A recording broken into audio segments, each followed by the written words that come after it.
What's going on, Graveyard Shift family? It is your fearless shift leader, Dalen, clocked in for another true crime story. I don't even know where to start. I remember back in the day when I was probably about, let's say maybe 10. This is when you had dial-up internet, AOL, and you used to cut the phone off when you tried to connect to the internet, or if somebody called and kicked you off the internet. Back in them days when it was just new to instant message and meet people in chat rooms. I was 10. Y'all, I met a girl I'll never forget. Her name was Vanessa Rios. That's what she told me her name was, Vanessa Rios, and she lived in California. I was 10. She was supposedly maybe 13, right?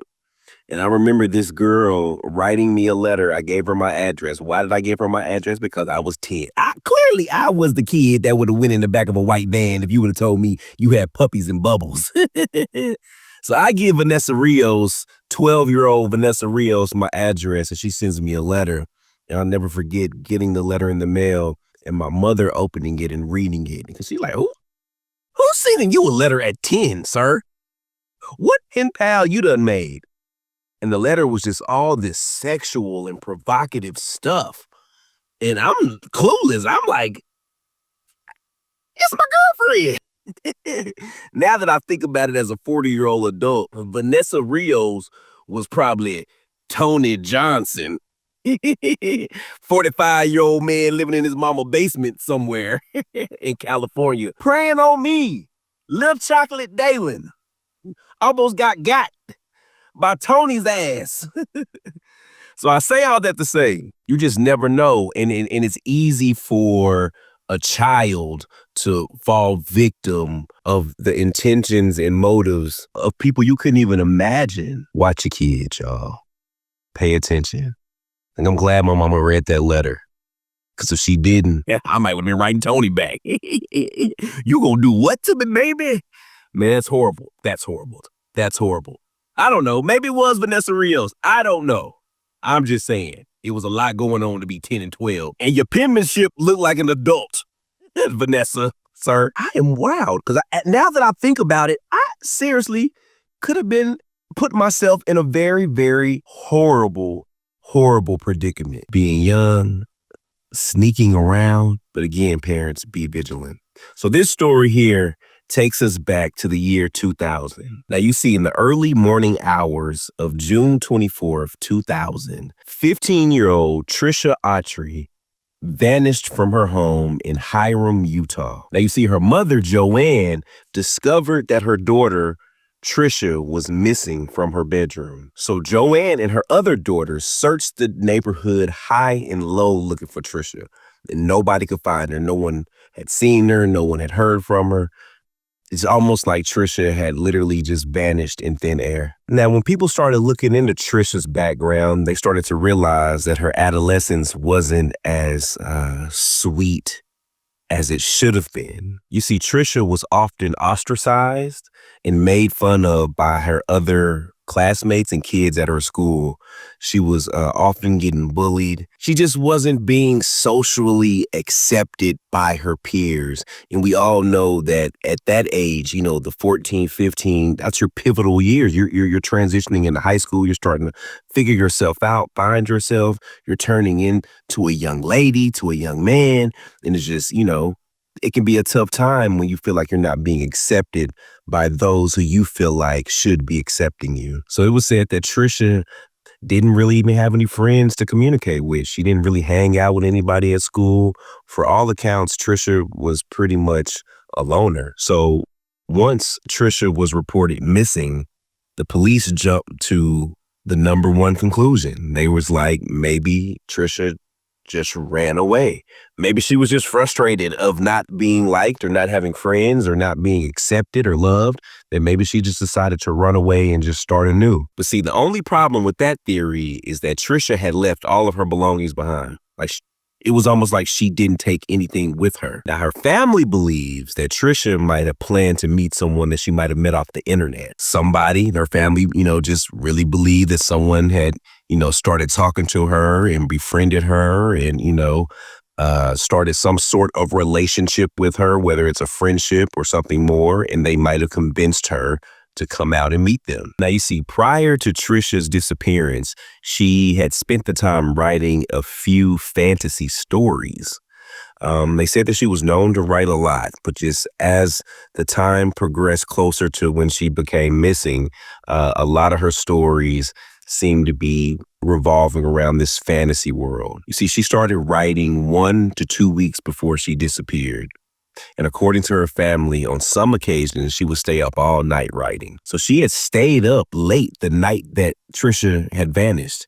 Last time they saw her, she was in the family room working on the computer. So her sister Brienne last saw Trisha typing on the computer at 2:30 a.m. Then by 6 a.m., Trisha was gone. So when her mom, Joanne, looked at the computer that Trisha was typing on, she found that Trisha's story was not there anymore. She was apparently doing something else throughout the night and not working on her stories. You see, now police started to focus on Trisha's computer, and they discovered that she had 3 separate email accounts. Now, granted, your boy got about 5 himself. But at 15, this young girl has 3 separate email accounts. And based on her computer search records and history, they noticed that Trisha spent an enormous amount of time in online chat rooms. Now, there was also evidence that Trisha had deleted a large amount of emails and other files at 3 a.m.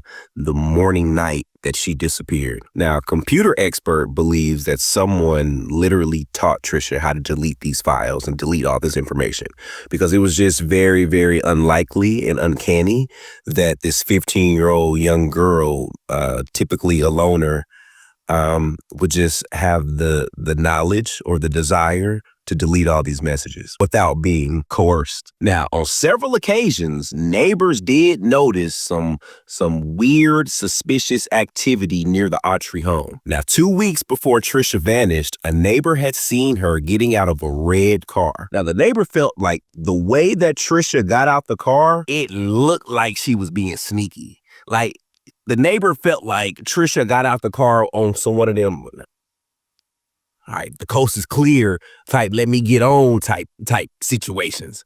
So neighbors being nosy like nosy neighbors be, that was just a red flag. Now, according to another neighbor, the same car appeared again at about 4 a.m. on the morning that Trisha disappeared. They said the driver was a young man, and he got out the car and literally walked around for a little bit. And he appeared to be very, very nervous. That was something that they keyed in on. Like, this young man seemed to be moving very, very suspiciously and as if he was nervous. Then they say a few minutes later, a young girl matching Trisha's description met up with him and got in the car with the young man. Now, on the day that Trisha disappeared, just 2 hours after she was seen getting into the car that night, she was seen by a clerk at the Welcome Mart a few miles away from her home. So a clerk noticed, recognized her coming into like this little mini mart. The clerk said that when she came into the mart, she literally just stayed by the window and was looking out the window as if she was waiting for someone. And they said she stayed looking out this window for about 20 minutes. And the clerk asked her, was she all right? And she replied that she was fine. 20 minutes later, she literally left without buying anything. The clerk knew it was Trisha because he knew the girl from the neighborhood. Like, he recognized her. She came in before all the time. Like, it was like your corner store. Everybody, the corner store man knows everybody. He's seen you at your best. He's seen you at your worst. So he recognized Trisha, and he was 100% sure that it was her. Now, you see, there were several sightings of Trisha throughout Utah in the months following her disappearance. And it just literally just gave her family hope that Trisha was still alive and well. One man believed that he saw Trisha at his local grocery store. He saw her enter with an older woman standing closely behind her. And he said it seemed like the woman was some kind of way controlling her. And he also made mention to some man that might have been following them.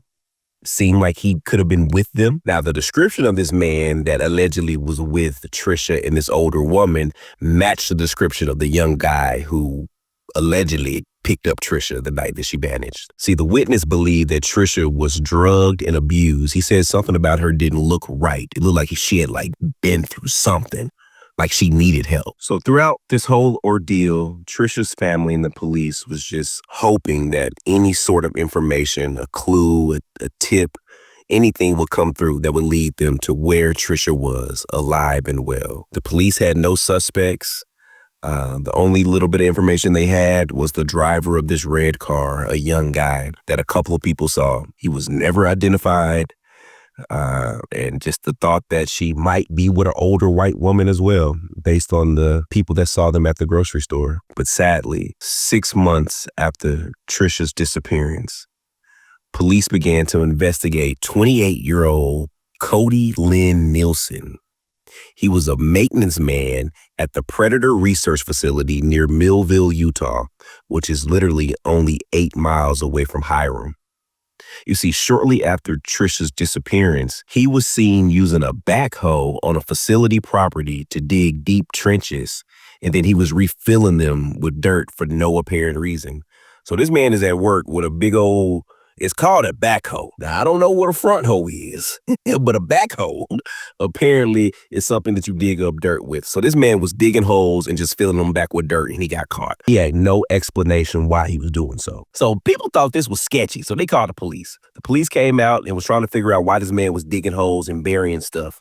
So they brought out the cadaver dogs. Oh, and those cadaver dogs hit, y'all. All of the dogs hit in one specific area. And after the police dug for about 10 feet, authorities found a jawbone. And then in other trenches on this property, more remains were found, along with clothing, with some of it actually being burned. Then in May of 2001, the remains and clothing were identified as Trisha's. Soon after Trisha's remains were discovered, one of her friends came forward claiming to have been assaulted by Nielsen 1 month before Trisha vanished.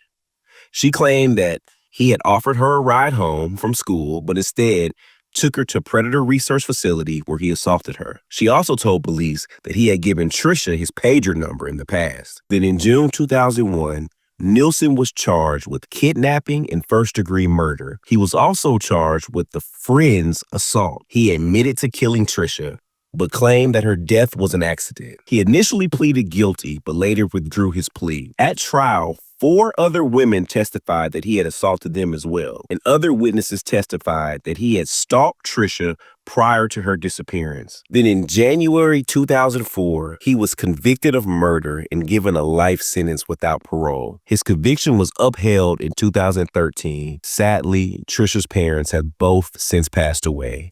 Her father passed away in 2001 and her mother in 2010. There has to be a world where evil does not prevail, because these senseless crimes just make no sense to me. Blessings and love to Trisha. May she rest in peace with her and her beautiful family. Hug your loved ones, y'all. Love, love, love.